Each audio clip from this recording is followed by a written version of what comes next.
did you end up in the armed forces? Were you drafted or did you enlist, and why? I graduated from college at Colgate University in 1970, in June.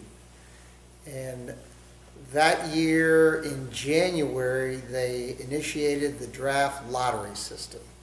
It was felt that a lottery would be more fair because kids from privileged backgrounds were getting out of going to Vietnam, and the lottery system was designed to try to resolve that problem so that the burden of the war would be spread across all economic groups.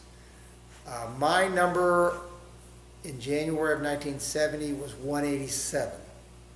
And no one had a clue what that meant, certainly not me, because no one had ever done the lottery before. As it turned out, in June when I graduated, a friend of mine whose number was 176, he got a draft notice. And so I knew that the same board where I was in New Haven, Connecticut, the draft board, would be getting to my number before the end of the year. So I ran down and enlisted in the Naval Reserve. And I did it because I did not want to be drafted, because if you were drafted, it meant you were likely going to be an enlisted man in an infantry unit in Vietnam. Everyone wanted a Navy and Coast Guard at that time, because that's how you would likely avoid going to Vietnam. At any point, did you think about trying to avoid the draft another way? No, they were not an option for me. I wasn't going to desert my country. Okay, and what were your parents' response to your enlistment? My dad and my grandfather,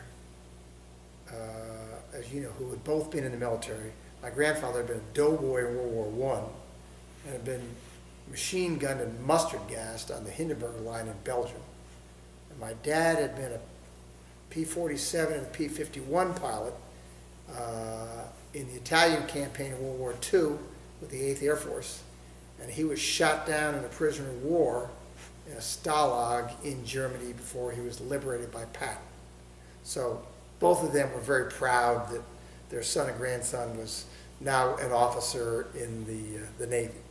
My mother, she was somewhat pleased because she figured, like everybody else did, that officer in the Navy, you're going to sleep on clean sheets and you wouldn't have to go and be a ground pounder in an infantry unit in Vietnam. Did you ever think before you were threatened, I guess, by the draft that you would join the military? Never gave it a thought. It was difficult to make the transition from civilian life to military life because everything had to be precise.